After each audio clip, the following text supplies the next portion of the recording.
খুলনার zero point এলাকার Jessore Khulna bypass সড়কে অবস্থিত শিকদার ফার্নিচার নামক একটি ব্যবসায়িক প্রতিষ্ঠানে অগ্নিকাণ্ডের ঘটনা ঘটেছে। ঘটনাটি ঘটেছে আজ ২৬ মার্চ বৃহস্পতিবার বিকেল 4:30টার দিকে ফার্নিচার ওয়ার্ল্ড নামক একটি গোডাউনে।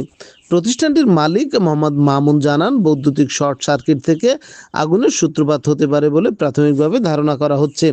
আগুন লাগার পর দোকানের কর্মচারী এবং আশপাশের লোকজন আগুন নিয়ন্ত্রণে আনার চেষ্টা করলেও তারা ব্যর্থ হন।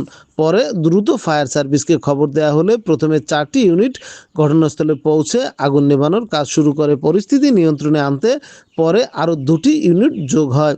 সব মিলিয়ে মোট 6টি ইউনিট প্রায় 1.5 ঘন্টা চেষ্টা চালিয়ে আগুন নিয়ন্ত্রণে আনতে সক্ষম হন। মালিক মোহাম্মদ সুমন আরও জানান, গোডাউনে থাকা বিভিন্ন ধরনের রং, বার্নিশ, কাঠের সরঞ্জাম ও মালামাল সহ আনুমানিক প্রায় 40 লাখ টাকার ক্ষয়ক্ষতি সাধিত হয়েছে।